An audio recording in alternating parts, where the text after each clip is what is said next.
점심 식사들 잘 하셨습니까? 기도하십시다.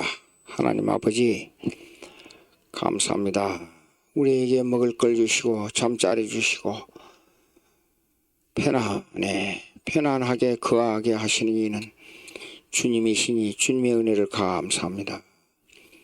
우리 한국 교회가 성경대로 믿는 교회가 뜨거운 영광로 같이 되어서 수많은 사람들이 예수 믿고 하나님께 영광 돌리고 우리 국가가 발전하고 빨리 남북 통일이 돼서 북한의 교회가 동네마다 세워지게 해 주시옵시기를 간절히 바라옵고 원합니다.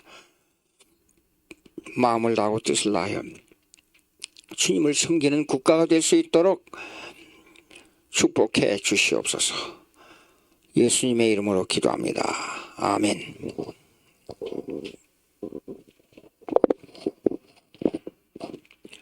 자, 284페이지 윤리학과 교회 보시겠습니다. 284 제일 밑에 윤리학과 교회 읽습니다. 하나님께서는 이성적이며 또한 의지적인 면에 있어 절대적 인격을 행사하신다. 이는 하나님께서 선하게 되어가는 존재가 아니라는 뜻이다. 영원전부터 영원까지 선하다는 뜻이다. 이거 말이 좀 여러분 이해가 안 될지 모르지만 제가 설명하겠어요. 하나님은 비컴이 아니에요. 하나님 이다 라는 뜻이에요. 창세 전에 하나님이 계시다 하는 것은 종말에까지도 하나님이 계시다고 종말 이후에도 하나님이 계시다예요. 그대로예요. 처음 하나님의 존재를 말할 때 하나님의 존재는 처음부터 이다 끝이에요. 근데 하나님은 모자란 부분이 있어 어떻게 되어간다 그런 뜻이 아니에요. 되어간다는 말은 모자란 부분이 있다거나 부족한 부분이 있다거나 그런 뜻이거든요. 그런데 자유주의자들은 자꾸만 become 무엇이 되어간다 거기다 초점을 맞추려고 그래요. 근데 성경대로 믿는 우리는 그냥 이다. 하나님은 무엇이다. 그 끝이에요. 하나님은 영원전부터 계신다. 끝이에요. 영원 후에 계신다. 그 끝이에요. 그런데 읽어보시면 압니다. 둘째 줄 계속해서 읽겠습니다. 하나님 안에서 능동적이냐 수동적이냐의 문제가 성립되지 못한다. 그러니까 우리 찬송가에 보게 되면 이런 게 있지요. 하나님이 육신을 입으시고 그게 틀렸어요. 육신을 취하시고 그래야 돼요. 하나님은 모든 걸 지배하시는 분이니까 하나님이 원인이 돼야 돼요. 모든 것의 원인이 하나님이에요. 그러니까 예수님이 이 땅에 오셨다 하는 것이어야 되는데 오시게 됐다 그건 아니에요. 근데 아타나시우스 신조 35항에 보게 되면 이렇게 돼 있어요. 하나님은 수동적으로 무엇이 된다. 그 다음에 무엇이 끌려간다 그런 뜻이 아니다. 딱 그렇게 못 박아놨어요. 그런 의미에서는 예수님이 육신을 취하신 것이지 육신이 되어 육신을 입으시고 그게 아니에요. 자, 그 아타나시우스 신조 35조항에 보게 되면 예수님을 수동적으로 표시하면 안 된다고 그렇게 규정하고 있어요. 자, 하나님 안에서는 읽습니다. 하나님 안에서는 영원한 성취만 있을 뿐이고 궁극적으로 자아결정적이다. 그러므로 우리의 윤리의 근간을 이루고 있는 하나님께서 아담과 맺은 언약은 이미 영원 전의 계획 가운데 그리고 자아결정적으로 이미 설계도가 정립된 사항이다. 십계명 역시 마찬가지다. 이거 조금 설명하겠어요. 국가를 구성하는 데는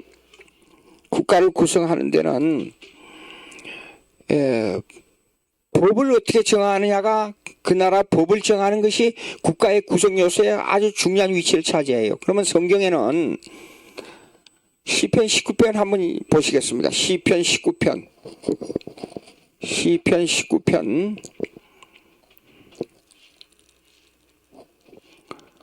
시편 1절부터 쭉 보겠습니다. 자, 하늘의 하나님의 영광을 선포하고 구궁창 119편이네요. 119편. 제가 기억력이 좀 안 좋아가지고 119편. 이 행위가 완전하여 여호와의 법에 행하는 자가 복이 있도다. 여기 법이 나오죠. 이건요. 구약의 법. 그 다음에 2절 보시겠습니다. 증거가 나오죠. 여호와의 증거를 가지고. 여기는 증거. 그 다음에 3절 실로 저희는 불의를 행치 아니하고 주의 도가 나오죠. 도. 그 다음에 5절 주의 율례가 나오죠. 율례. 예? 율례. 그 다음에 6절 내가 주의 계명이 나오죠. 계명. 예? 계명. 그 다음에 7절 주의 의로운 판단을 배울 땐 정직한 마음으로 주께 감사. 그 다음에 8절 또 주의 율례가 나오네요. 주의 율례. 그 다음에 9절 청년이 무엇으로 그 행실을 깨끗이 할 주의 말. 여기는 또 말씀이 나와요. 말씀. 예?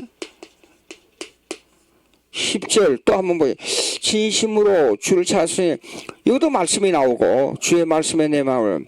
그 다음에 시편 119편 12절 여기도 주의 율례가 나오고요. 그 다음에 13절에 규례가 나와요. 규례.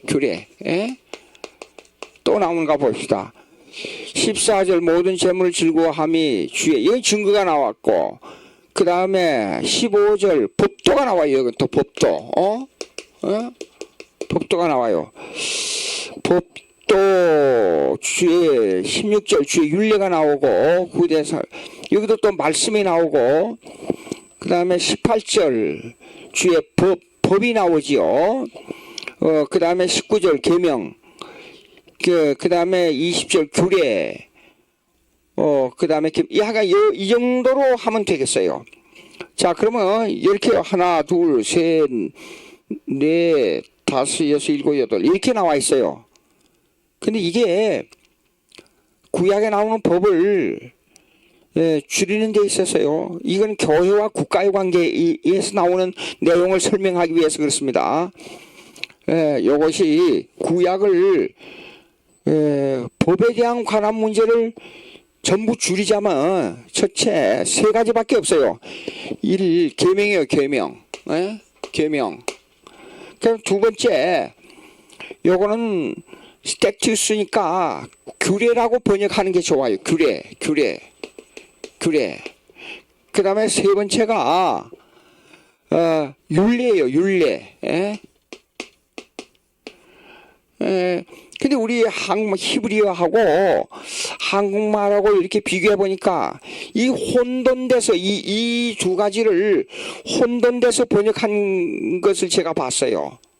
규례는 뭐냐 그러면 스태튜스예요. 스태튜스. 규례라 그래. 이거는 국가의 법에 관한 문제예요. 국가의 법. 국가의 법. 즉 시민법이에요. 시민법. 이게 시민법이에요.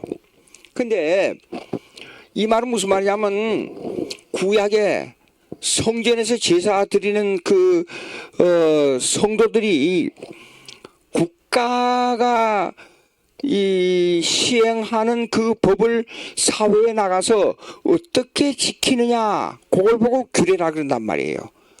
계명은 십계명이에요. 십계명. 이거는 십계명. 이거는 하나님께서 하나님과 인간과의 수직적인 관계의 법이에요. 예. 그럼 이거는 국가가 시행하는 뭡니까? 이 시민법이 국가가 시행하는 시민법이에요. 그러면 율례는 뭐냐? 제사법이에요. 요거는 제사. 제사법이에요. 그러니까 이걸 올리 낸 올디넨시스라 그래요. 예? 올디넨시스. 이것은 뭐냐면 제사법인데 계명이나 규례를 완전히 수행하지 못한 사람 있잖아요. 이 사람들에 대해서 이것을 이 죄를 내 몸에서 깨끗이 하고 해결하는 방법이 뭐냐 그러면 율례예요. 그래서 이건 제사법이에요. 자, 이 제사법을 가지고 그러면 이 제사법 속에는 뭐가 들어있냐면 하나님의 은혜와 믿음이 들어있어요. 믿음으로 구원한다는 내용이 들어있어요. 그러니까 구약에 제사 드리는 거 있잖아요. 구약에 제사 드리는 내용을 보게 되면 거기에는 양의 피, 그 피로 가지고 제사를 드리잖아요. 그러니까 그건 예수님의 모형이에요. 그래서 이 제사법은 자기가 지은 죄를 해결하는 예식이에요. 자, 그러면 이 출애굽기 20장 한번 보시겠습니다. 출애굽기 20장.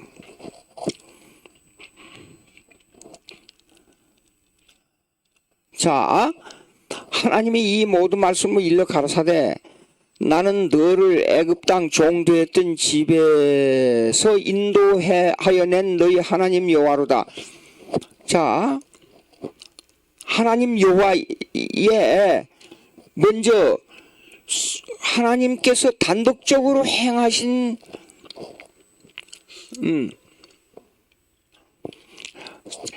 사역이 뭐냐 그러면 애굽 땅에서 이스라엘 백성을 인도해냈어요. 그러니까 애굽 땅에 들어가서 수백 년 동안 살면서 이스라엘 백성들이 그렇게 번성했지만은 민족이 많아져서 번성했지만 그들은 애굽 땅에서 우상 섬기는 거 하나님을 멀리한 걸 찌들어 가지고 있었습니다. 그러니까 애굽 땅에서 그들이 율법을 잘 지키고 하나님에게 잘 순종했기 때문에 애굽 땅에서 구해낸 게 아니에요. 예. 구해낸 게 아니고 그들이 종되었던 땅에서 무조건 먼저 하나님의 은혜로 구원해 내놓고 그 다음에 십계명을 줬단 말이에요. 그러니까 구약의 모든 내용을 보면 은혜가 먼저예요. 율법이 먼저가 아니고. 그러면 왜 율법을 줬느냐 하는 것은 죄를 바로 깨닫고 하나님과의 교제 관계를 가지기 위해서 율법을 주신 거예요. 예, 아담도 마찬가지예요.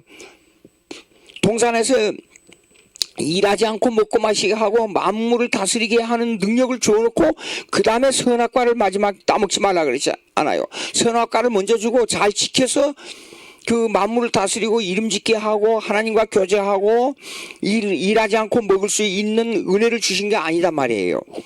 그러고 나서 무조건 구원해냈으니까 너는 내 안에 있어라. 내 안에 있는 게 뭐예요? 율법 안에 있는 거예요. 근데 보시오. 계명을 먼저 줬잖아요. 3절 나 외에는 다른 신들을 내게 있게 말지니라. 계명을 줬습니다. 십계명 나왔습니다. 이제 21장으로 넘어가 보시겠습니다. 21장.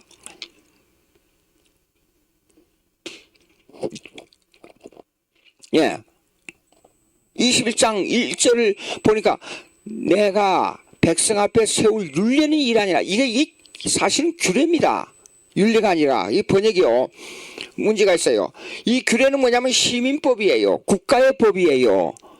자, 그러면 2절 보시겠습니다. 네가 히브리 종을 사면 그가 6년 동안 섬길 것이요 제7년은 값없이 나가 자유. 안식년. 안식년인데 주빌리라 그래. 주빌리란 건 뭐냐면 휴식을 하는 과정인데 이것이 7자 단위로 나간단 말입니다. 7일 만에 7년 만에 그 다음에 77, 49, 49년 만에 이렇게 쉬는 시간을 줘요. 예. 그 다음에 3절 보시겠습니다. 그가 단신으로 왔으면 단신으로 나갈 것이요 장가 들었으면 그 아내도 그와 함께 나가려니와. 자, 22장 보시겠습니다. 22장. 예. 1절. 자, 사람이 소나 양을 도둑질하여 잡거나 팔면 그는 그 소 하나에 소 5으로 갚고 양 하나에 양 4으로 갚을지니라. 이게 전부 국가에 대한 시민법이에요. 예수 믿는 사람이 계명을 잘 지켜야 되는데 계명 다 지키는 사람 없고, 그 다음에 뭐 여기 나가면요 도덕 문제뿐 아니라 훔치는 문제, 무슨 문제, 살인 문제, 이런 문제가 쫙 나와요. 그 다음에 그러면 24장에 들어가 보십시다. 24장.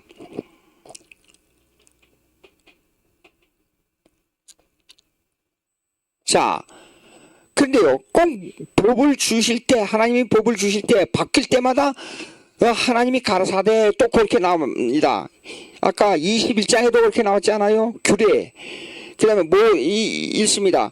또 모세에게 이르시되 너는 아론과 나답과 아비후와 이스라엘 장로 70인과 함께 여호와께로 올라와 멀리서 경배하고, 2절입니다. 너 모세만 여호와께 가까이 나오고 그들은 가까이 나오지 말며 백성은 너와 함께 올라오지 말지니라. 자, 3절. 모세가 와서 여호와의 모든 말씀과 그 모든 율례를 백성에게 구하며, 여기는 똑같이 또 율례가 나온단 말이에요. 근데 이게 사실은 제사법의 서론입니다. 있습니다. 율례를 백성에게 구하며 그들이 한 소리로 응답하여 가로되 여호와의 명하신 모든 말씀을 우리가 준행하리이다. 4절입니다. 모세가 여호와의 모든 말씀을 기록하고 이른 아침에 일어나 산 아래 단을 쌓고 이스라엘 12지파로 12기둥을 세우고, 5절입니다. 이스라엘 자손의 청년들을 보내어 번제와 소로 화목제를 여호와께 드리게 하고, 제사법이 나오죠. 예, 그러면 보자고요. 순서대로 하나님 앞에 계명을 받았지 않아요. 이 계명을 요거 테오크라시, 예? 요거 뭐냐면 신정정치예요. 교회가 바로 국가예요. 국가가 바로 교회고. 그러면 보자고요. 국가가 다스리는 법 안에 있을 때에 행동하는 것이 시민법이에요. 21장부터 나온 거. 그렇죠? 이걸 보고 규례라 그런단 말이에요. 스태튜스. 이게 국가의 법, 시민법이에요. 그러나 우리가 수직적으로 말할 때는 이건 수평적 관계입니다. 이건 수평적 관계예요. 사람과 사람과의 관계예요. 그러나 수직적으로 말할 때는 계명을 지키는데 이건 십계명이에요. 십계명.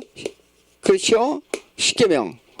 근데 이 두 가지 다 완전히 지키는 사람이 없으니까 이제 24장에 들어와서 화목제, 번제와 소로 화목제를 드리고 그랬어요. 그러니까 이것이 왜 짐승을 잡아서 피를 가지고 제사를 드리냐, 이 1번과 2번을 못 지키는 것을 용서받는 법이 뭐냐 그러면 율례, 즉 제사법이에요. 예. 그러면 이 세 가지가 있는데 이 세 가지의 법을 통틀어서 보십시오. 이게 다 이렇게 얘기해도 구약을 전체적으로 줄이면 이게 세 가지 법이에요. 첫째, 하나님을 향한 계명, 인간과 인간의 관계에서 규례, 이 모자람을 채워줘서 용서받는 제사가 율례, 딱 세 가지로 줄여둔단 말이에요.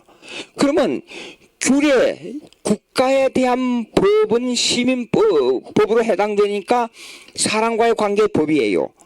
오케이. 십계명은 하나님을 향한 법이에요. 그러면 이거 보시겠습니다. 285장 285페이지 보세요. 위에서 넷째 줄 파란색으로 204 다음에요. 그러므로 읽습니다. 그러므로 윤리의 근간을 이루고 있는 하나님께서 아담과 맺은 언약은 이미 영원 전에 계획하시고 그리고 자결정적으로 이미 설계도가 정립된 사항이었다. 십계명 역시 마찬가지이다. 모든 인류는 하나님의 계명에 집착해 있을 때 평화를 누릴 수 있으며 하나님과 더불어 기쁨을 누릴 수 있다. 하나님의 자결정적 윤리를 바탕으로 계명이 정해진 것은 어떤 상황을 따라 성립될 수 없다. 그것은 이미 영원전에 그의 계획 가운데 완성된 설계도가 창조 세계의 계명으로 나타난 것이다. 보십시오. 요거 조금 설명을 하겠어요. 이 배경요.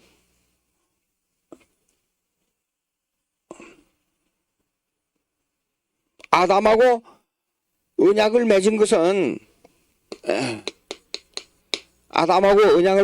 이걸 갖다가 예, 행위언약이라 그래요. 행위언약.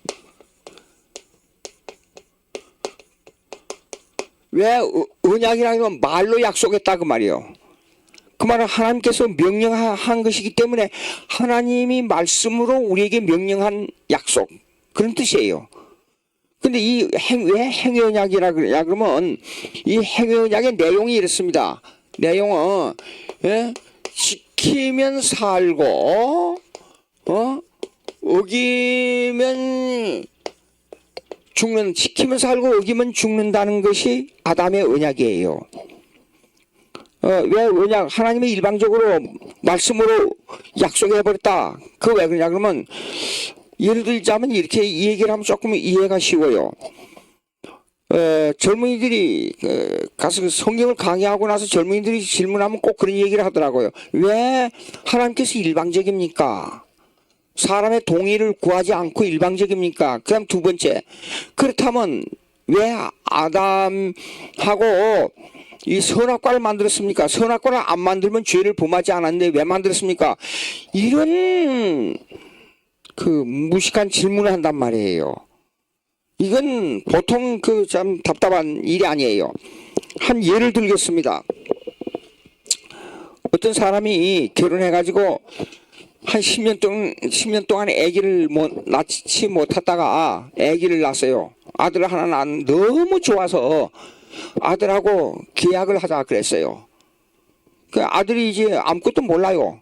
이제 갓 나가지고. 예. 그러니까 자기 인식이 아직 성장이 안 된 거예요. 근데 계약을 할 때 변호사를 데려다가 계약을 할 때 둘이 서로 도장을 찍어야 되잖아요. 그러면 그런 인간과의 도장을 찍을 때는 상호 동의 계약, 상호 호의 계약, 서로 동의해야 되잖아요. 서로 마음이 통해서 결정을 해야 되잖아요. 상호 호의하고 서로 좋아하는 마음을 가지고 그 다음에 동의해서 도장을 찍어야 돼요. 근데 아버지가 와서 야, 나는 너를 키워주고 공부시키고 그 다음에 먹을 것 주고 입힐 걸 주고 너희를 잘 키우기로 약속한다. 그리고 변호사 불러다가 도장 찍어요? 안 찍어요. 말이 필요 없어요. 10년 만에 아기를 낳아가지고 얼마나 귀여운지 몰라요. 예? 그러니까 이건 가슴에 안고 이걸 잘 키우기 위해서 모든 노력을 다 합니다. 부모로서는. 근데 이미 태어날 때 언약이 결정됐어요. 약속이. 부모는 이 자식을 위해서 어떻게 하겠다는 도장 찍을 필요가 없어요. 그러면 부모는 어떤 사람보다도 이 사람의 보호자예요. 이 어린애의 보호자예요. 하나님께서 아담을 창조했을 때는 아담에게 가장 행복한 삶을 인도할 수 있도록 하나님의 자의로 하나님의 뜻에 따라서 결정된 사항이에요. 그 행복한 삶을 보장하는 결정된 사항이에요. 그러면 그 결정된 사항으로 말미암아 하나님이 단독적으로 결정한 것이 우리의 동의를 구하는 게 아니에요. 근데 그 중에 가장 중요한 언약이 뭔가니 지키면 살고 어기면 죽는다는 거예요. 그러면 지키면 살고 어기면 죽는다는 법은 하나님과의 관계법이에요. 하나님과의 관계법이에요. 지키면 살고 어기면 죽는다. 그러나 그 중에 하나님께서 명령한 게 있어요. 명령이 뭐요? 그 중에 일반 노동, 일반 노동.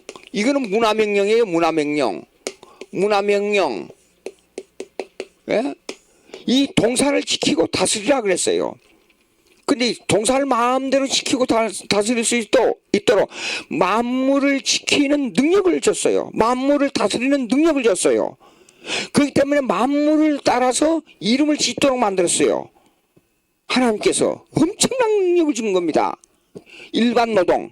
그러면 이 일반 노동의 영역 문화의 노동은 뭐냐 그러면 요거 갖다 일반은총이라 그러는데 일반은총의 영역은 국가의 영역이에요. 요거예요. 예?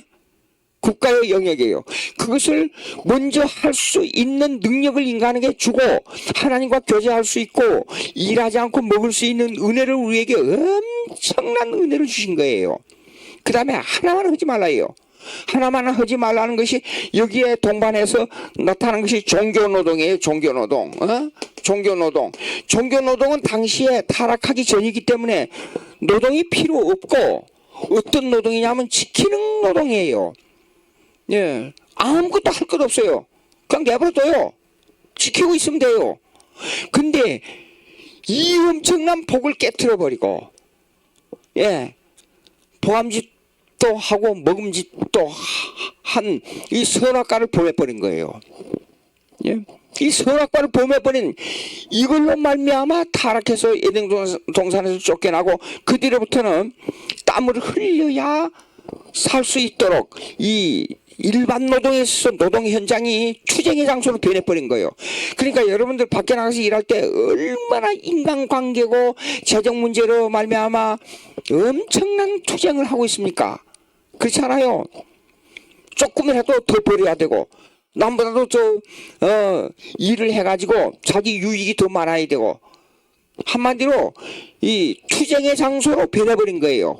타락한 이후에. 자, 그러면 이 타락한 이후에 투쟁 장소로 버린 이 장소의 이 시스템, 이 구성 요소가 뭐예요? 국가입니다. 국가예요. 그러니까 인간은 반드시 두 영역에서 살게 되어 있단 말이에요. 예? 종교의 영역, 그 다음에 일반 노동의 노동의 영역과 종교 노동의 영역에서 살게 됐어요. 근데 타락한 이후에, 타락 전에는 지키면 됐어요. 그냥 내버려둬요. 근데 타락한 이후에는 하나님과 관계에서 전 영역에서 종교 노동을 안 하면 안 되도록 바뀌어져 버렸어요. 그러니까 이제는 하나님을 위해서 내 시간과 재정을 투입해야 돼요. 그리고 일을 해야 돼요. 예, 여러분 물어봅시다. 한 사람 전도하기 참 쉽지요. 예, 가서 몇 마디 하게 되면 그냥 교회 줄줄 끌려 나올 수 있어요? 얼마나 어려운지 모릅니다. 한 사람 인도하기가요. 시간과 재정을 상상외로 많이 투자해야 된단 말이에요. 그게 간단한 게 아닙니다. 그러니까 이 한 사람을 이끌고 교회 앞으로 이 그리스도 주님 앞으로 이끌고 나오려 그러면 진짜 성령의 감동이 아니고서는 일이 안 돼요. 내 힘으로 가지고 한번 전도해봐야 되는가? 이 사람은 아주 성품이 좋고 훌륭한 사람으로 보여요. 그러면 이 사람 예수 믿으면 금방 될 것 같고 전도하면 금방 예수 믿어서 구원의 문으로 들어올 것 같지요? 예. 오히려 더 어려운 사람이 많아요. 가까운 사람이 더 안 믿고. 마태복음 10장에 보니까 내 집안의 식구가 원수라 그랬어요. 더 힘들어요. 가까운 사람일수록. 그렇게 힘들어요. 자, 그러면 이 두 영역에서는 요것을 일반 노동이 6이고 종교 노동이 1이라는 비유로 가지고 이 둘 다 노동 속에서 살도록 만들었어요. 인간을요. 그러니까 이 두 개가 반드시 존재해야 되는데 6대1의 시간으로 6대1의 비유를 줬어요. 하나님께서. 안식일을 일주일 동안 창조하고 쉬신 것처럼 똑같은 비유를 우리에게 허락해 주었단 말이에요. 그러니까 주일날 가서는 놀고 그냥 마음대로 놀고 뭐 먹고 마시고 하는 것이 주일 안식일 지키는 게 아니에요. 그날은 일반 노동을 쉬라는 말이지 일반 노동을 다 잊어버리고 쉬고 그날은 하나님을 섬기는 일에 나는 죽어지고 하나님을 위해서 살아가는 날이에요. 예, 이 안식일 개념이 원래가 그러니까 안식일 사계명 보십시오. 6일 동안 힘써 일하고 그 다음에 다 버려두고 와서 네 집안에 유하는 객이라도 일하지 말라. 그러고 와서 그날은 안식일에 와서 하나님을 위해서 일하는 날이에요. 일반 노동은 쉬나 그 말이에요. 자, 그러면 자 영역으로 봐서 시간의 영역으로 봐서 국가에 해당되는 일반은총의 국가의 영역 일반 노동이 6이라는 비율을 차지한단 말이에요. 예? 그러나 보십시오. 그러나 우리의 영혼이 바로 되기 위해서는 주일날 와서 성경 공부하고 영혼에 대한 가르침을 받고 영적으로 하나님의 말씀을 내 마음에 채워가지고 이 힘을 가지고 일주일 동안 사는 거예요. 또 그러고 와서 그것이 소진될 때쯤 와서 6일이 지나면 다 소진돼요. 와서 또 다시 영적인 일을 하면서 힘을 얻고 일반 노동으로 돌아가는 거. 이것이 이 쳇바퀴 돌듯이 일생이 그렇게 돌게 돼 있어요. 제가 이렇게 일을 이렇게 하면서 일생을 보니까 목회할 때 하고 안 할 때 하고 이제 신학대학에서 교수 생활을 이제 수십 년 하다가 보니까 옛날에 목회하면서 교수 생활을 했단 말이에요. 근데 그때는 이 시간에 쳇바퀴가 있더라고요. 그리고 근데 이제 교수 생활만 하고 목회를 잠깐 좀 중단되었을 때는 시간의 쳇바퀴가 주일날 지키는 거하고 달라요. 근데 주일날 가서 예배만 참석하고 쉬면 더 건강해질 줄 알았어요. 근데 아니에요. 반대예요. 열심히 그리고 잠자는 시간에 그 패턴이 딱 돼 있더라고요. 여러분 이해를 못 하실 겁니다. 아마 주일날 모든 것이 영적으로 긴장돼요. 그러니까 주일날 아침에 와서 과일만 조금 먹고 나가서 하루에 모든 것을 긴장돼서 가르치고 설교하고 그리고 집에 들어오게 되면 주일날 저녁에 엄청 잠을 깊이 자요. 그리고 월요일날 오전까지 쉬어요. 그러고 나서 화수목 이런 데 가서 가르치고 오고 책 쓰느라고 또 정성 쓰고. 그런데 목회를 안 하고 주일날 참석만 하니까 주일날 저녁에 잠이 깊이 안 들어요. 잠자는 패턴이 달라져 버려요. 이것이 바로 인간은 칠제로 만들어졌구나 이걸 알았어요. 그 시간의 흐름이 똑같게 흘러요. 그런데 영국에서 르네상스로 말미암아 일이 많아진 거예요. 그러니까 너무 일이 많아지니까 열흘제로 만든 거예요. 9일 동안 일하고 하루 쉬는 걸로 만들었어요. 근데 생산고가 더 떨어졌어요. 이상하잖아요?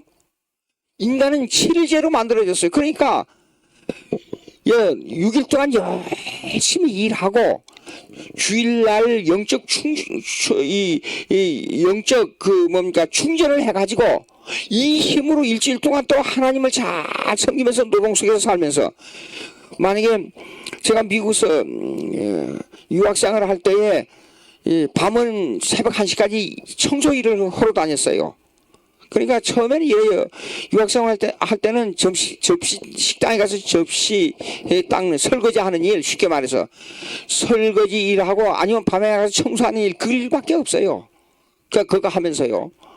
그런데 그 일을 하면서 느끼는 게 뭔가니, 하나님 아버지 이렇게 청소한 일도 깨끗하게 한 것처럼 내 마음도 깨끗하게 해 주시옵소서. 그 노동 속에서 하나님을 찾는 거예요. 그리고 다 정리 딱 했잖아요. 영적인 사람은 마음에 심령에 정리가 돼야 되는데 내 영혼이 이렇게 잘 정리되게 해 주시옵소서. 일반 노동 속에서 하나님과 영광을 가지는 거예요.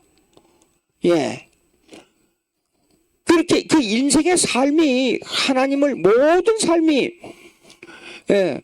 이 종교 노동에 속하든지 일반 노동에 속하든지 하나님을 향해 있을 때 그 마음이 안식을 얻을 수 있다, 그 말이에요. 자, 그러면 이 십계명 있잖아요. 십계명.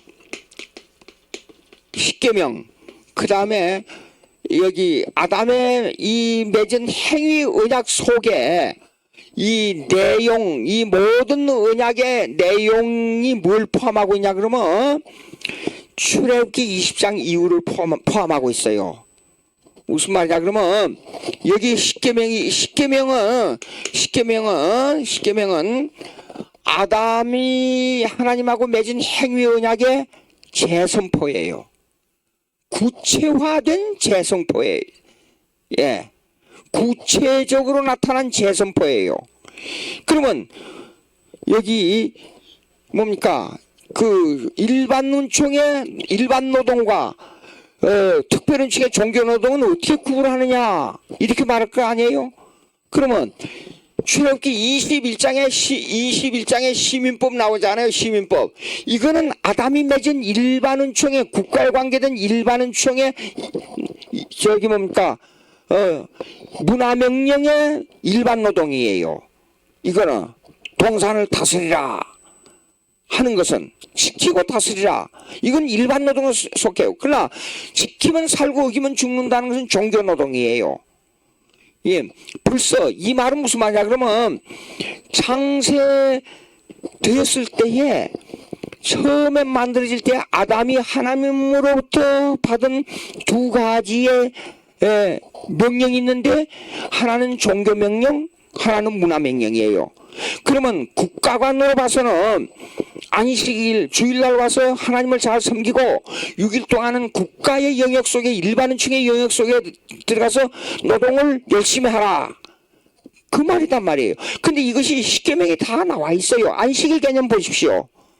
예, 6일 동안 열심히 일하고 안식일 지키라고 했잖아요. 그리고 하나님을 향해서는 다른 신을 섬기지 말고 우상을 섬기지 말고 하나님의 이름을 망령되이 아무렇게나 일컫지 말고 아주 두려움으로 경건한 마음으로 하나님을 부르라 그 말이에요. 자, 이 네 가지 계명은 하나님의 향한 계명이에요. 근데 이 십계명 속에 이미 인간 계명이 들었잖아요. 인간과 계명이. 그것이 5계명부터 10계명까지예요.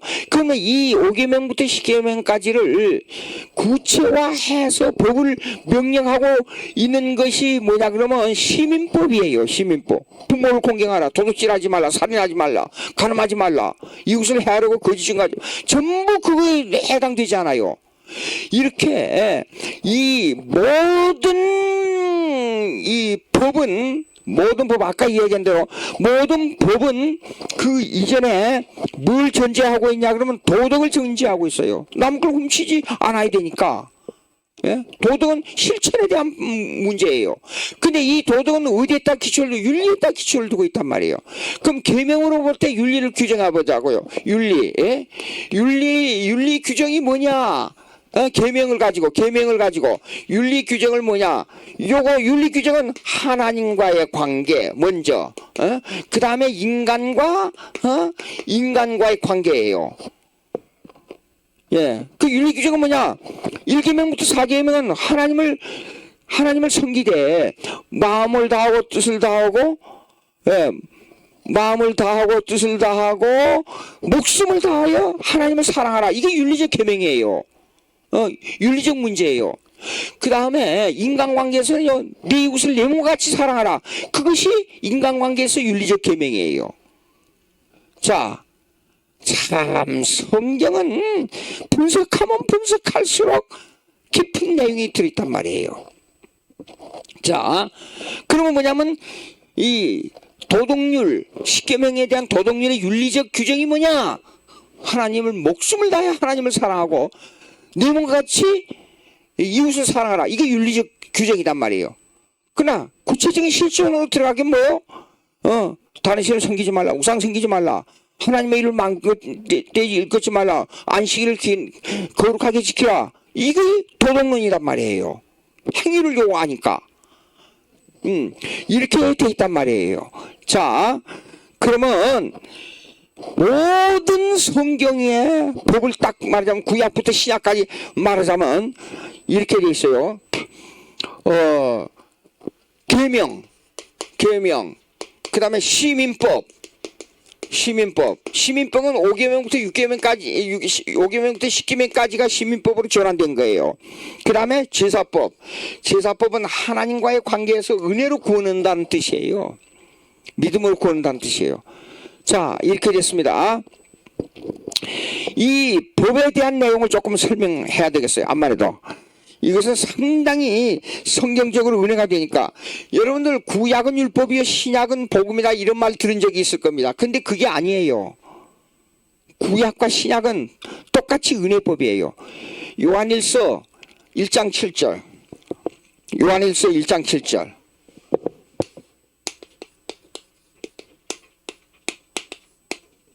요한일서 1장 7절.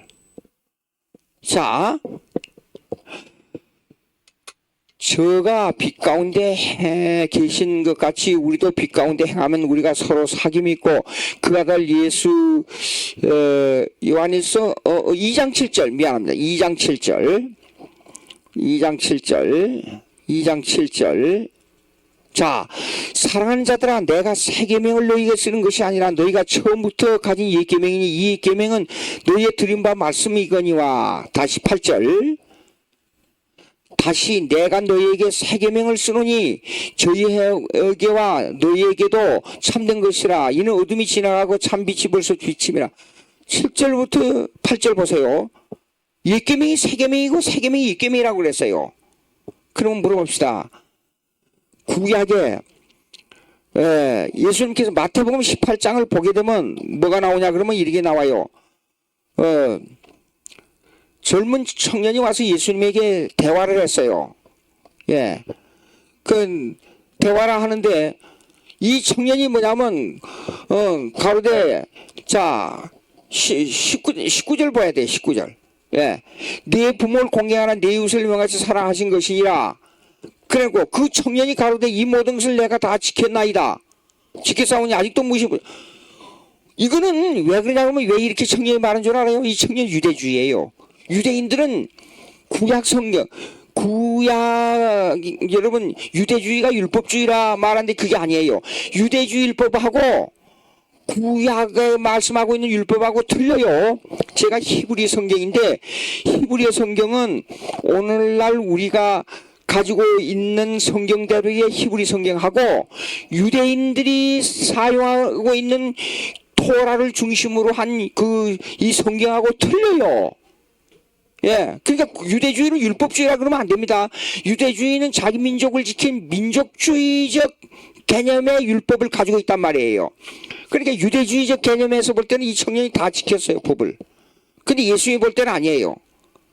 그러니까 예수님께서 21절 한번 보세요. 21절. 예수께서 가라사대 네가 온전하고자 할진대 가서 네 소유를 팔아 가난한 자들을 주라. 그래야만 하늘에서 보화가 네게 있으리라 하고 와서 나를 쫓으라 그랬잖아요. 왜? 5계명부터 10계명까지 다 지켰다 그러니까. 유대주의적 개념으로 볼 때 유대적 개념은 속에 있는 인간의 죄를 생각하지 않는 저 법을 지키는 거예요. 그러니까 자기가 유대주의적 개념, 민족주의를 지키는 개념에서 볼 때는 하나도 어긋난 게 없으니까. 근데 예수님께서는 내 몸을, 내 이웃을 내 몸과 같이 사랑하라 그랬기 때문에 이걸 사랑하려면 물건을 다 팔아가지고 나눠주고 와서 쫓아야 돼요. 가능합니까? 이 청년은 불가능한 거예요. 그러니까 심히 근심하고 가는 거예요. 근심하고. 예. 이런 문제가 있습니다. 그러면 보자고요. 구약이 왜 은혜가 문제냐 하는 것을 찾아보겠습니다. 신명기 6장 5절 한번 봅시다. 신명기 6장 5절. 신명기 6장 5절. 6장 5절. 예. 자, 보십시오. 예수님께서 이 청년에게 나중에 이제 시간상 제가 넘어갑니다. 청년에게 그 계명 두 가지를 말했어요. 예수님께서 새 계명이라 그래서 새 계명. 왜 새 계명이라 그러냐면 유대주의를 헌계명으로 봐버렸어요. 필요 없는 그 계명이니까 유대주의 계명을. 근데 이 청년은 유대주의의 계명을 지키는 걸로 생각했단 말이에요.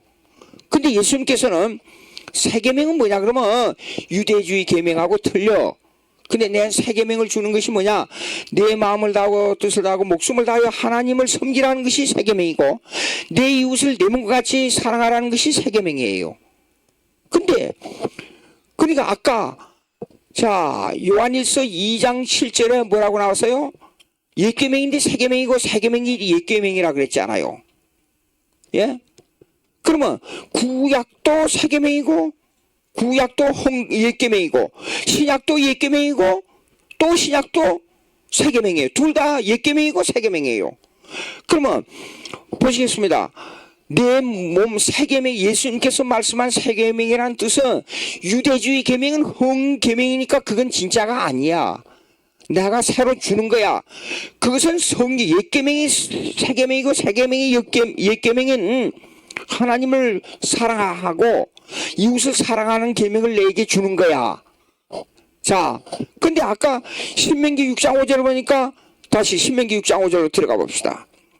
신명기, 너는 마음을 다하고 성품을 다하고 힘을 다해 네 하나님 여호와를 사랑하라고 그랬잖아요. 신약하고 똑같잖아요. 예? 그러면 구약도 계명이 똑같은 거고 신약도 계명이 똑같은 거잖아요, 서로가. 그러니까 유대주의 계명이 아니라는 거예요. 이렇게 모든 말씀이 그 다음에 레위기 19장 한번 보십시다. 레위기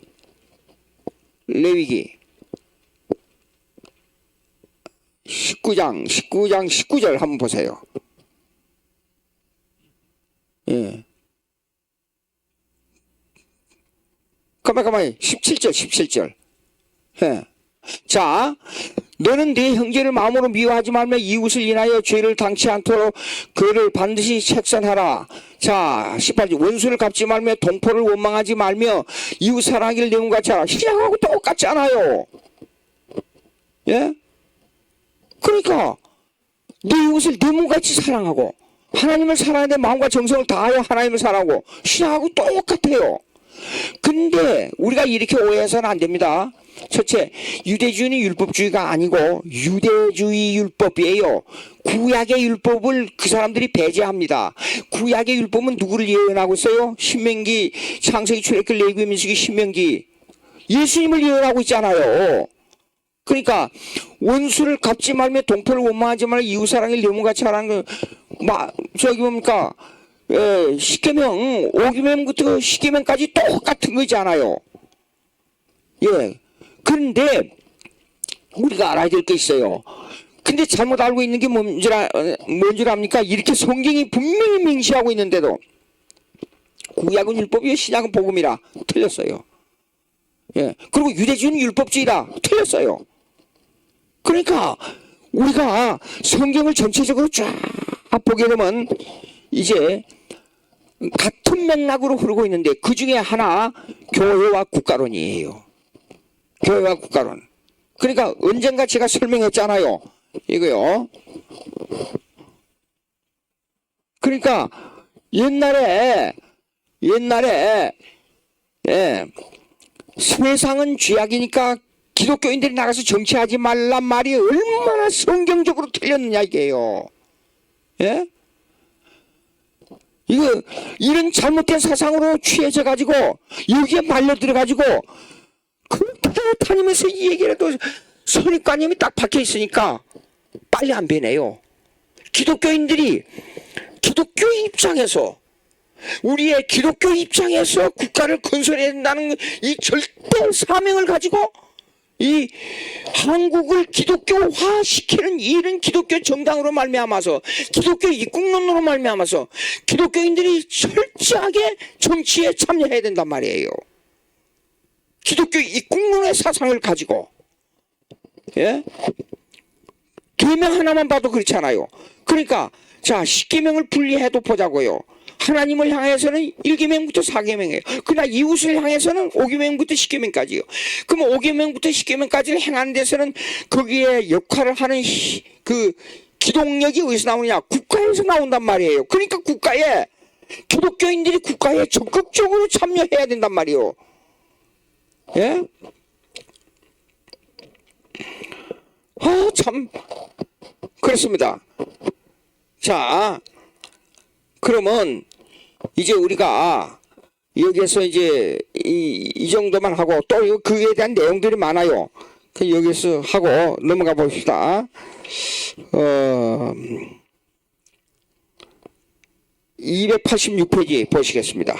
286페이지 둘째 파라그래프 봅시다. 예. 둘째 파라그래프. 중간입니다. 기독교의 윤리는 최고의 선이 하나님 중심 즉 성경의 계명에 따라 규정되어야 한다.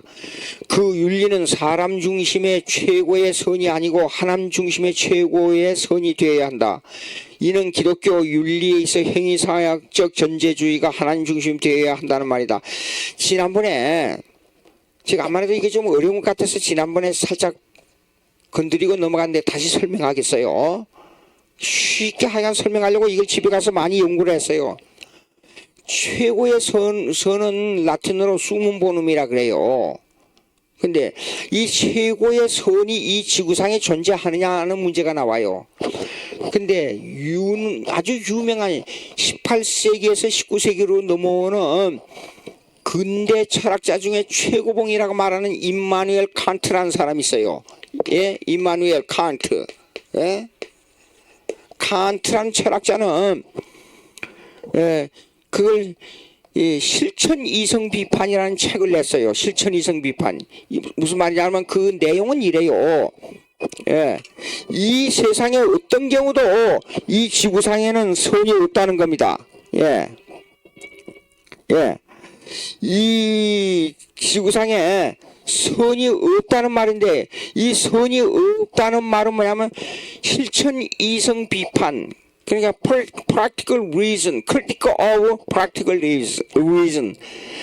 예, 실천에 대한 이성을 보고서 실천 이성, 이성을 실천하는 데 대한 이 문제는 이 문제를 연구해 보니까 이 세상에는 최고의 선이 없다. 그것이 칸트의 실천이성 비판이에요. 근데 여러분 이 세상에 최고의 선이 없습니까? 인간에게는 의인 없나니 하나도 없다예요. 그렇죠? 분명히. 근데 우리가 찾을 수 있는 딱 한 가지 길이 있어요. 예수 그리스도예요. 예수 그리스도, 예수님의 선을 보면 이거는 최고의 선이에요. 즉 이 최고의 선을 하여간 지고의 선이라 그래요. 그 사람들은 번역이 지고의 선이라고 나오더라고요. 이 땅 위에서 최고의 선이 존재하는 것은 예수 그리스도밖에 없어요. 그러니까 우리가 믿는 하나님밖에 최고의 선이 없어요. 예. 그러면 이 지구상에서 선을 행할 수 있도록 힘을 가지고 선을 행할 수 있도록 인도하는 단체가 국가예요.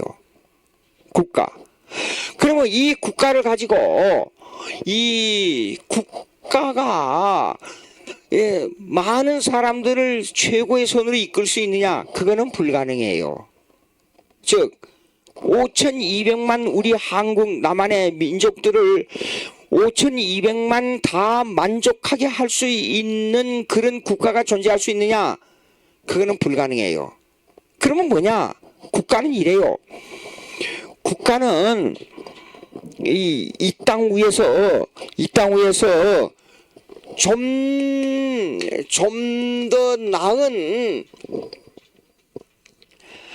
더 나은 위치로 국민들을 끌어올리는 역할을 하는 거예요. 100% 다 만족하게 할 수 있는 국가가 이 땅 위에서는 어디든지 존재하지 않아요. 예? 지난해는 1,000만이 만족했다 그러면 올해는 2,000만, 내년에는 3,000만 이렇게 해가는 것이 최대 공약수를 찾는 거예요. 이것이 선이에요. 그러면 그 선의 최대 공약수를 찾기 위해서는 어디에다가 초점을 맞춰야 되냐면 그게 바로 성경이에요. 성경. 하나님을 섬기는 일부터 시작돼야 돼요. 그러니까 또 다시 강조합니다. 기독교 이국론이 가장 국가가 행할 수 있는 최고의 선이 안 될지라도 가장 보다 나은 선으로 이끌 수 있는 그 길이 성경에 기초한 국가관을 가져야 되는데 그것이 기독교 이국론이에요. 예? 왜 그러냐 그러면 실제적인 문제를 보자고요. 아무리 국가가 문화적으로 잘 돼지고 아무리 국가가 사람들을 편안하게 해주고 아무리 국가가 경제적으로 부유하게 하고 그럴지라도 이 땅에서 범죄자가 없어집니까? 아니에요. 사람을 심령을 변화시키는 것은 어느 종교도 필요 없어요. 오직 기독교만이 사람을 변화시켜요. 심령을 변화시키는 거. 왜 그러냐? 그건 내 자력으로 되는 게 아니고 성령이 역사하니까 그래요. 성령만이 사람의 심령을 변화시킬 수 있잖아요. 근데 성령의 사역은 이래요. 성령의 사역은 이 사회에서 모든 일어난 일들, 땅에서 모든 일어난 일들을 이걸 그러니까 이래요. 2000년 전 구속을 완성한 예수 그리스도의 구속 사역을 우리의 심령 속에 적용할 때는 있잖아요. 우리의 심령 속에 적용할 때는 구속 사역을 적용할 때는 이걸 공작을 해요. 이걸 공작해요. 공작하고 이걸 심령 속에다가 심어주고 자라게 해요. 자라게 해요. 이거요. 이걸 성령은요. 그 공작한다는 말이 무슨 말이죠? 내가 예수 믿기 위해서 그 주위의 사람을 동원해요. 이 공작은 사람을 동원하고 그 다음에 사건을 일으켜요. 그 다음에 하나님의 이 은사 사건을 동원하면서 은사를 우리에게 줘요. 예. 그렇게 해서 사람을 동원하고 사건을 일으키고 은사를 줘가지고 예수 그리스도를 우리 심령 속에 심어주고 자라게 하는 거. 요것을 구속 사역의 적용이라 그래요. 적용. 예? 이렇게 하는 거는 기독교밖에 안 돼요. 절대로 기독교밖에 안 돼요. 그러니까 아니 정형경이라는 그 이상적 정신이 그 나간 이상의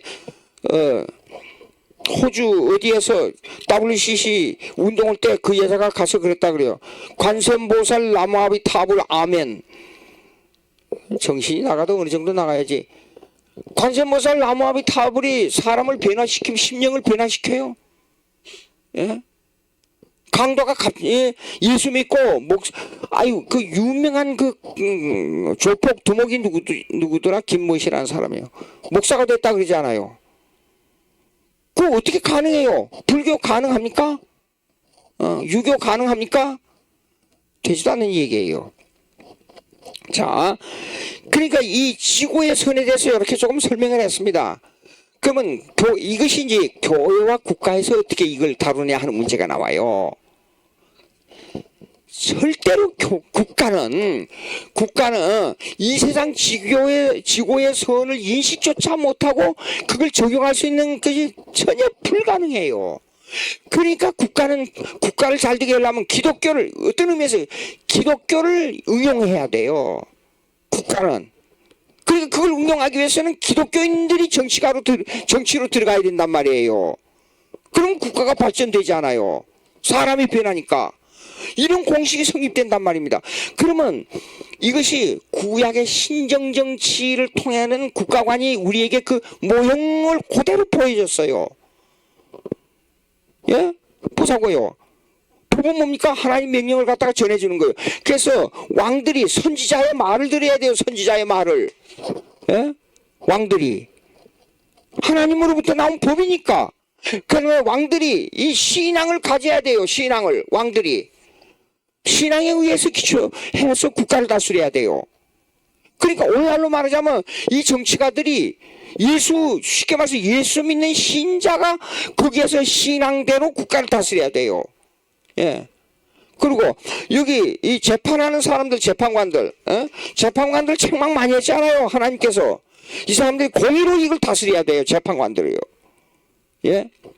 그러면 오늘날로 말하자면 여기는 국회에서 말하는 법이고 여기는 왕이니까 오늘날은 대통령이고 이게 사법부예요. 오늘날로 말하자면 사법부.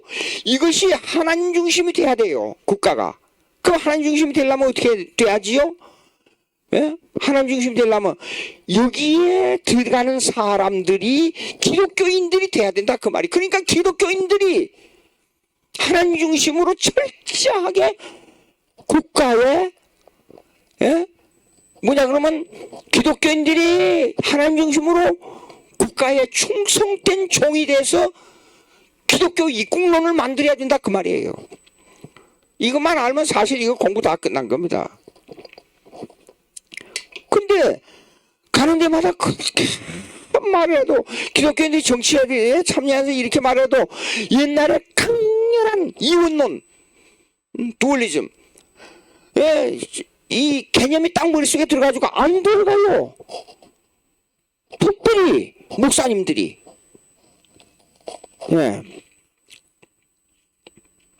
요거 좀 설명했습니다. 자, 계명에 대한 이 얘기도 좀 했고요. 이거 다 이제 설명 290페이지 한번 보세요. 읽으면 여러분이 이해가 됩니다. 이제 넷째 줄 한번 보세요. 290페이지 넷째 줄. 5계명부터 10계명은 수평적 관계에서 인간과 인간 사이의 계명을 지키는 것이다. 이 계명은 타인을 향한 사랑이 나의 몸을 사랑하는 것 정도의 양을 요구한다. 수직적으로 하나님을 향한 사랑은 목숨을 바쳐야 할 양을 요구한다. 그 사랑은 생명을 전제로 언약을 맺었고 죽은 생명을 살리기 위해 하나님의 독생자께서 생명을 버리셨기 때문에 당연히 우리는 생명을 다하여 사랑을 바쳐야 한다. 그러나 수평적으로 인간 사이의 사랑은 동등성의 수준의 사랑을 실천해야 할 것을 명령하고 있다. 그런데 어떤 사람이 자신을 사랑하는 것과 동등하게 타인을 사랑할 수 있는가? 이는 참으로 어려운 사랑의 실천이다. 그렇죠? 자기 욕심이 먼저 들어가니까. 근데 국가는 분배라는 개념을 생각하지 아니할 수 없어요. 분배라는 개념이 뭐예요? 이 사람이 일을 똑같은 기술과 똑같은 위치에서 이 사람이 10시간 일했다 그러면 타인 10시간 일하는 거 똑같이 분배를 해줘야 된다 그 말이에요. 급료를 줄 때. 근데 이게 차이가 나면 국가에서 이걸 형벌을 어떤 사람은 요거는 5를 주고 어떤 사람은 10을 줬다고 가정하자고요. 그럼 이걸 어떻게 처리하죠? 국가가 개입하는 겁니다. 그래서 잘못하면 이걸 형벌을 가하고 더 열심히 일한 사람은 더 좋은 대로 더 많이 주고 그걸 간섭하는 것이 국가예요. 자, 그 정도로 넘어가고 이제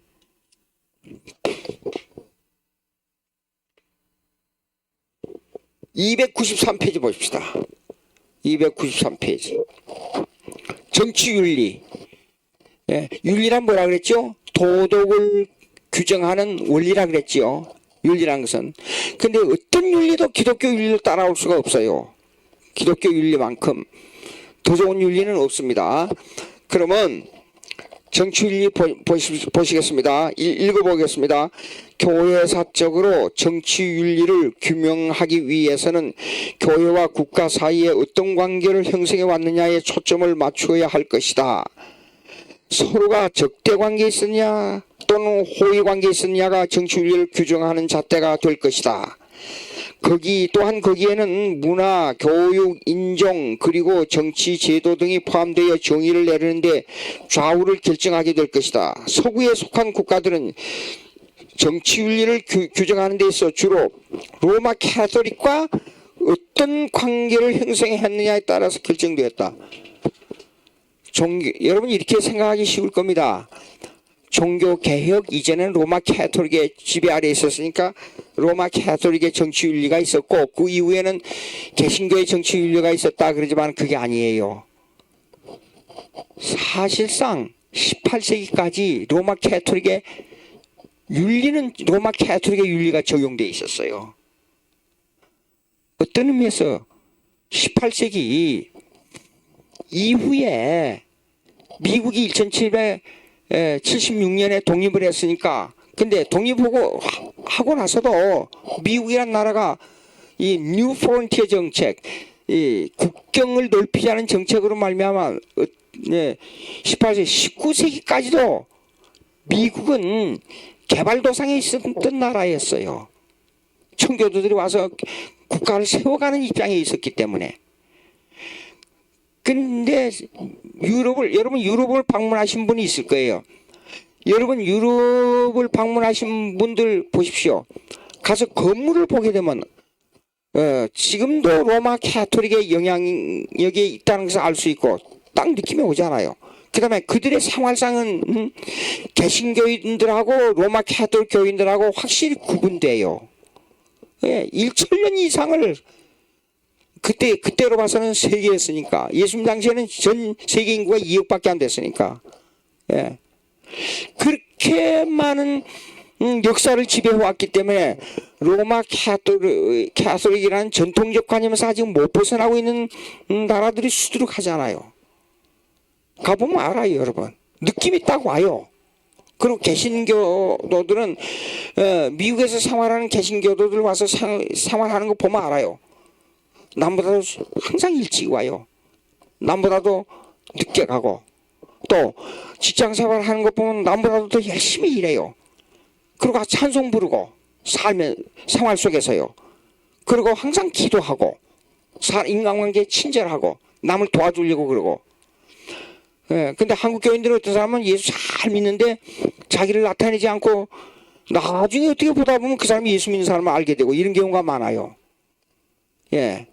우리는 드러내놓고 전도하기 위해서는 자신의 신분을 확실히 말하는 것도 하나의 좋은 전도의 방법이에요. 그러면 그런데 이제 교회와 국가에 있어서 이렇습니다. 그 로마 카톨릭을 왜 들고 나오냐 그러면 이래요. 교회와 국가 관계는 서로 이런 관계를 걸어왔다는 것을 말씀드리기 위해서 그래요. 교회와 국가의 관계는 상호 보조 역할을 해오고 또 상호 견제 역할을 해왔어요. 두 단체가, 교회와 국가가. 그런데 국가의 무력의 힘이, 인간이 악하기 때문에 무력의 힘을 가지고 교회를 무력으로 처리하려고 하는 역사가 많았단 말이에요. 근데 그걸 하나님께서는 역이용했어요. 그걸로 인해서 교회가 많은 박해를 받음으로 인해서 교회가 엄청 발전하는 기운을 마련했어요. 그러니까 국가는 사실상 이렇게 해야 됩니다. 우리가 바라는 것은 서로 상호 보조하고 견제하되, 보조할 때는 서로 이 보조는 선한 일, 하나님의 일을 위해서는 서로 보조해야 돼요. 근데 만약에 국가가 하나님의 뜻에 어긋날 때는 교회가 그걸 바로잡아줘야 돼요. 선한 방법으로. 그 다음에 교회가 불의를 행해가지고 교회가 타락할 때는 국가가 총칼의 힘으로 그걸 바로잡아줘야 돼요. 근데 국가가 타락할 때 교회는 총칼의 힘이 없어요. 그럴 때는 어떻게 하냐면 하나님의 말씀으로, 성령의 능력으로 이걸 바로잡아주는 일을 해야 돼요. 근데 인간이 약하기 때문에 구약의 선지자들이 행한 것처럼 성경대로 바른 말을 하게 되면 무력의 힘으로 압박을 강한단 말이에요. 근데 압박을 강하면 그 압박을 가하는 것만큼 사실상 국가가 뭐냐면 매를 맞게 돼 있어요. 그러니까 하나님을 염두에 두게 두고 하나님을 생각하게 되면 우리 행동을 함부로 할 수가 없어요. 하나님 앞에서 반드시 교회를 압박을 가하고 망가뜨리고 교회를 핍박을 하게 되면 언젠가는 그 대가를 받아요. 근데 그 대가를 받는 것은 어떤 때는 즉각적으로 나타날 수도 있고 세대가 지난 후에 나타날 수도 있어요. 그 표본이 남미하고 그 다음에 이 동남아 국가들, 우상성 믿는 국가들하고 특별히 가장 큰 표본은 북한이에요. 거기에서 보십시오. 70년대 초반까지도 북한이 남한보다 더 잘 살았다 그러잖아요. 해방 후에. 근데 지금 와서 어때요? 세계에서 가장 폐쇄된 장소, 가장 못 사는 나라, 가장 자유가 없는 나라 북한이잖아요. 그 원인이 뭐예요? 6.25 사변 때 그렇게 많은 기독교인들을 죽였잖아요. 또 더나 그 후에도 얼마나 많은 기독교인들을 탄광에 보내고 종으로, 종보다도 더 못하지요. 짐승보다도 더 못하지요. 부려먹고, 예? 죽이고. 그래가지고, 예, 이 북한이 저렇게 망해버리는 겁니다. 오늘 아침인가 어저께인가 제가 유튜브가 하나 올라왔어요. 북한이 망해가는 길 해가지고. 예. 그러면, 자, 그리고 6.25 사변을 통해서 그것뿐 아니라 국법으로 다스리는 것이 국법에 의한 그 인간과 인간과의 관계, 5계명부터 10계명을 가지고 말하는 법을 만들어서 그 국가를 통치하는 게 아니라 김일성이, 김정일이가 우상이 돼가지고, 김정일도 우상이 돼가지고, 그들은 말이 법이에요. 그런 나라가 어디 있어요? 예? 5계명부터 10계명을 가지고 법을 해서 국가를 다스려야지. 그러니까, 그리고 기독교를 완전히 북한에서 내쫓았지 않아요. 그러니까 기독교인들이 이 남한에 와서 교회를 세워가지고 장로교로서는 그 숫자로 봐서는 세계 수도가 한국이에요. 한국이 세계 장로교 수도예요. 숫자로 봐서는. 그렇게 교회가 부흥됐는데 그 기독교를 몰아내고 나서 북한 보십시오. 저런 나라, 예. 빨리 회개하고 애통하고 몸을 가슴을 치고 죄를 뒤집어 쓰고, 예. 하나님 살려주십시오 해야 돼요. 그래도 하나님께서는 반드시 공짜가 없는 분이기 때문에 그렇게 많은 사람을 죽이고 쫓아내고 기독교를 몰아낸 대가를 받아야 돼요. 그 대가를 후손들이 받아가지고 고생하는 거, 참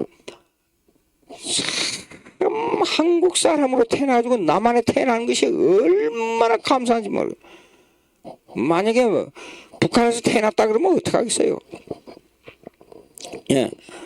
자, 그거 잠깐 좀 설명하고 독일 문제를 좀 얘기하겠어요. 독일 294페이지요. 293페이지 마지막에 독일 제목만 쓰고 넘어왔는데 독일. 예. 자, 독일에는 말은 기독교가 없는데 기독교 정당이 큰 정당이 두 개 있단 말이죠. 그러면 294페이지 둘째 패러그래프 보십시오. 그러니까 역사라는 것은 거짓말 못해요. 독일에서 먼저 종교개혁이 일어났잖아요. 로마 캐토릭을 반대한. 그 우연이 아니에요. 자, 읽어보십시다. 문제는 독일에서 기독교인의 정치 참여가 어느 정도인가 이다. 세계 제2차 대전이 끝나고 기독교 정당인 기독교민주연합과 그 다음에 기독교 사회연합이 태동되었다. 이러한 정당들은 바이마르 공화국에 속한 전통적인 정당들이 독일의 민주주의에 일조하지 못했으며 또한 공산당과 사회민주당에서 기독교적 정치의 고향을 찾을 수 없다는 현실에 회의를 끼게 되었다. 그리고 나치주의의 전체주의적 독재를 완전히 척결하고 민주주의를 정착시켜야 한다는 역사적 요구에 의해 기독교 정당들이 생겨나게 되었다. 두 정당이 생겼단 말입니다. 예. 자, 쭉 내려가서 보시겠습니다. 하나, 둘, 셋, 넷, 다섯째 줄요. 이 두 정당인 기독교 민주연합과 기독교 사회연합은 지역만 다를 뿐 사실상 하나의 정당이라고 보아도 무방하다. 이 정당들의 특이한 점은 이념에 있어 동질성을 가지고 있는데 기독교적 입장을 유지하며 도덕적 규범을 강조하는 점에 있어 보수적이라고 말할 수 있고, 개인의 자유와 현재 또는 미래의 자유를 강조하는 점에 있어서는 자유적이라고 말할 수 있고, 그리고 사회정의와 경제적 공평을 강조하는 점에 있어서는 사회주의라고 말할 수 있다. 여러 가지 내용을 포함하고 있어요. 왜 그런 줄 알아요? 정치적 배경 때문에 그래요. 이성주의적 민주주의가 아주 발달한 나라가 독일이에요. 예. 그리고 기독교 정당인데도 불구하고 아까 제가 뭐라 그랬더라? 기독교 이름을 안 가진 정당, 기독교 이름을 가지고 있지만은 100% 기독교적이라기보다는 이 사회주의적인 개념이 약간 들어가 있는 기독교 정당이에요. 제가 생각하는 거하고 좀 달라요. 제가 생각하는 건 이렇습니다. 기독교 입국론의 기독교 정당이 뭐냐 그러면 하나님 중심, 성경대로 믿는 하나님의 중심에 의한, 아까 십계명 가지고 설명했고 은양론 설명했고 설명했잖아요. 일반은총과 특별은총의 일반노동과 종교노동의 개념을 가지고 그런 기초 위에 기독교를 중심으로 한 국가 정당 활동, 국가의 정당 활동을 말하는 게 제 입장이에요. 근데 독일은 약간의, 여기서 보십시오. 294페이지 제일 마지막 셋째 줄부터 읽어보면 보시겠습니다. 두 정당이 있습니다. 제가 생각하는 것하고 조금 다른 것이, 이 정당들의 특이한 점은 이 점에 있어서 동질성을 가지고 있는데 기독교적 입장을 유지하며 도덕적 규범을 강조하는 점에 있어서는 보수적이라고 말할 수 있고, 그러나 개인의 자유와 현재 또는 미래의 자유를 강조하는 점에 있어서는 자유적이라고 말할 수 있고, 그리고 사회 정의와 경제적 공평을 강조하는 점에 있어서는 사회주의라고 말할 수 있다. 이런 세 가지 관점을 가지고 있는 것이 독일에 있는 기독교 정당 두 개예요. 다시 한번, 하나는 제가 말하는 거하고 저는 뭐라고 했어요? 기독교 입국론에 의한 기독교 정당을 강조했어요. 근데 이 독일에 있는 두 정당은 뭡니까? 기독교적 입장을 유지하는 도덕적 규범을 강조하는 정당은 보수적이란 개념으로 그들은 해석하고 있어요. 저는 보수적이라기보다도 저는 뭘 말하냐 그러면 성경대로 믿는 기독교 입국론의 국가관이에요. 그 다음에 두 번째, 개인의 자유와 현재 또는 미래의 자유를 강조하는 자유적, 그 개인의 자유를 강조하는 자유적 개념을 가지고 있는 것이 이 독일의 기독교 정당들이다 그 말이에요. 근데 저는 조금 달라요. 왜냐면 하나님 안에서 자유를 말해요. 개인의 자유를 말하기보다도. 여러분, 성경 말씀 안에 있을 때 가장 자유로워요. 예수를 잘 믿는 자유, 마음대로 예수를 믿을 수 있는 자유, 마음대로 하나님의 뜻을 준행하는 자유, 이 자유가 엄청난 자유입니다. 그런 관념으로 국가관을 가지자 그 말이에요, 저는. 근데 이건 개인적 자유를 말하고 있죠. 그 다음 세 번째 보자고요. 그리고 사회 정의와 경제적 공평을 강조하는 점에 있어서는 사회적. 여기요, 공산주의라는 것은 뭐냐 그러면 생산성에 있어서의 공동체를 말하는 게 공산주의예요. 다 같이 일하고 다 같이 나누자. 그런 공산적 개념이 공산주의예요. 생산성에 있어서. 그러나 공산주의 사회주의는 뭐냐면 사람들의 모임을 공평하게 다루자. 다 같이 다루자. 그것이 그들이 말하는 공산주의 사회에서 사회주의라 그래요. 사람의 단체를 똑같이 취급하자. 한 사람 한 사람을 다 똑같이. 그런데 물어봅시다. 똑같아요? 사람이 다들? 어떤 사람은 일을 시키면 머리가 좋고 힘이 좋은 사람들은 다른 사람보다 배를 일해요. 그러면 배를 줘야 돼요. 그게 공평이에요. 근데 공산주의 사회주의는 뭐예요? 사람의 단체를 한 사람은 열을 일해도 하나, 100을 일해도 하나, 하나를 일해도 하나, 마이너스 1을 일해도 하나. 그건 공평이 아니에요. 차별이지 되래. 그러니까 그런 사회주의가 틀려요. 그러나 여기 보세요. 이 은근히 사회정의와 경제적 공평을 강조하는 점에 있어서는 사회주의라고. 그런 공평은 사실상 불가능합니다. 그러니까 기독교 정당, 이 독일에서 일어나,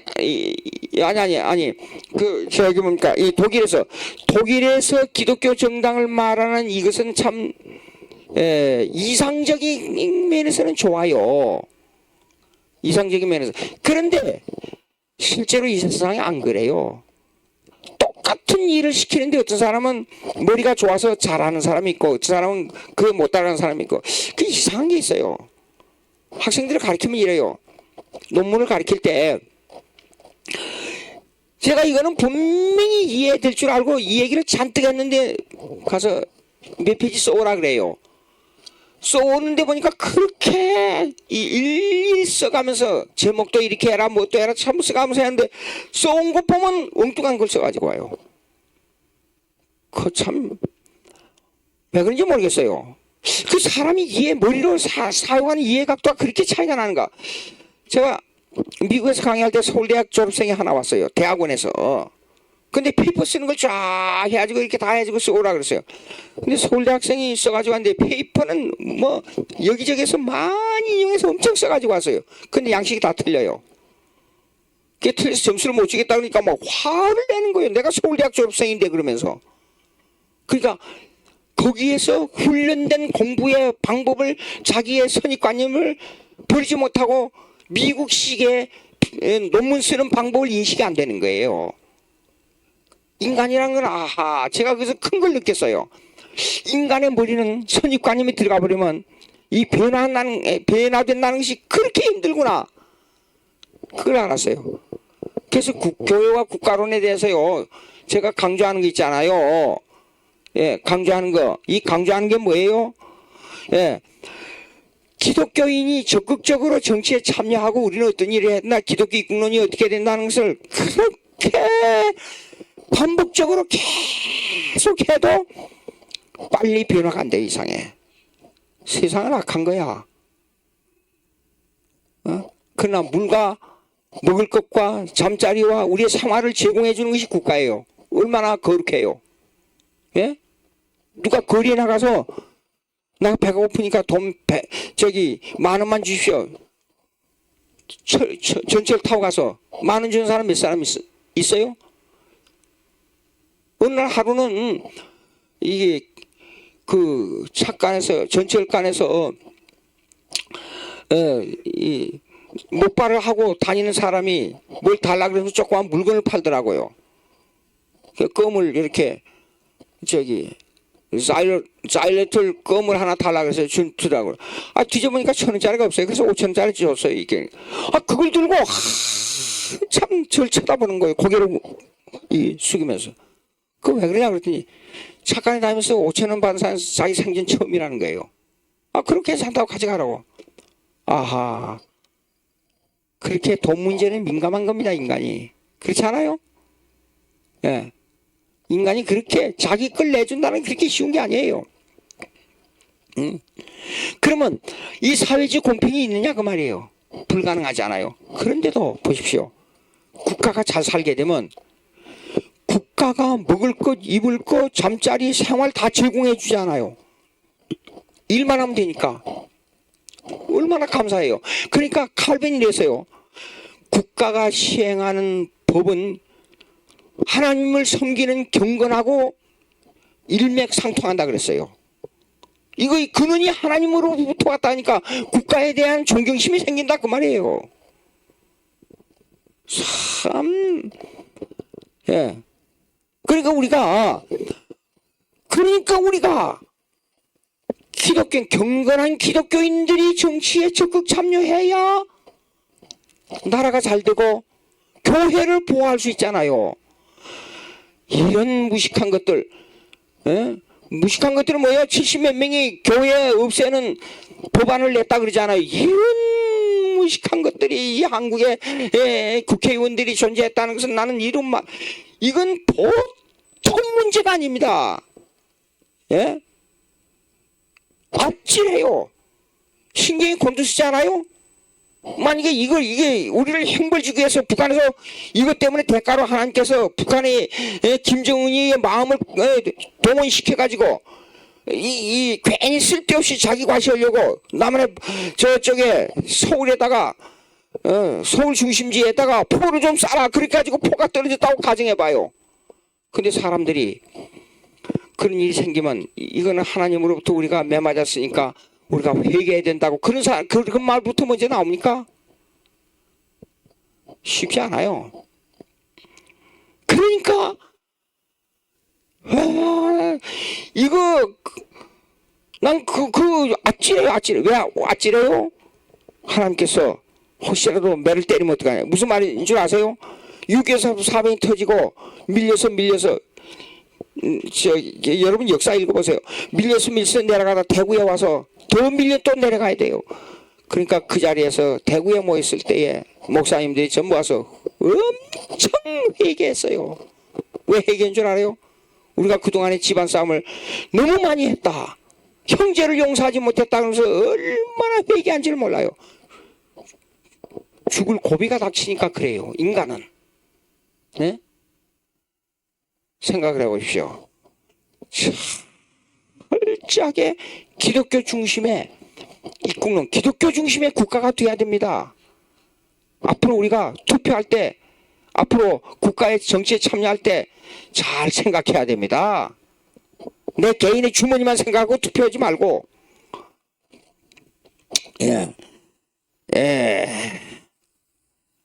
다음에 또 해야 되겠는데, 이거 독일을 이 정도로 하고 다음에 미국을 하겠습니다. 조금 시간이 일찍 끝나지만은 이 단계가 돼가지고 어떤 때는 조금 일찍 끝나고 어떤 때는 막 10분 20분 늦어질 때도 있었다고 그래요.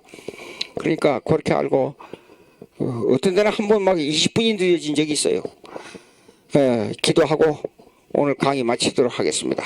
기도하겠습니다. 하나님 아버지 감사합니다. 은혜를 주셔서 우리 한국에 예수 그리스도의 이 복음이 들어온 것이 얼마나 감사한지 모릅니다. 만약에 우리가 200년 전 사람이라 할 것 같으면 예수 못 믿고 구세주를 알지 못하고 우리는 사망의 꼴짝에서 헤매다가 비참한 인생을 마치고 지옥에 떨어져서 영원한 형벌을 받을 수밖에 없는데 주님께서 저희들을 이렇게 그리스도 안으로 인도해 주신 은혜를 감사 또 감사합나이다. 우리 한국을 세계에서 제일 뜬가는 전도의 국가, 선교의 국가, 말씀대로 믿는 국가가 될 수 있도록 복의 복을 한없이 부어 주시옵소서. 예수님의 이름으로 기도합니다. 아멘.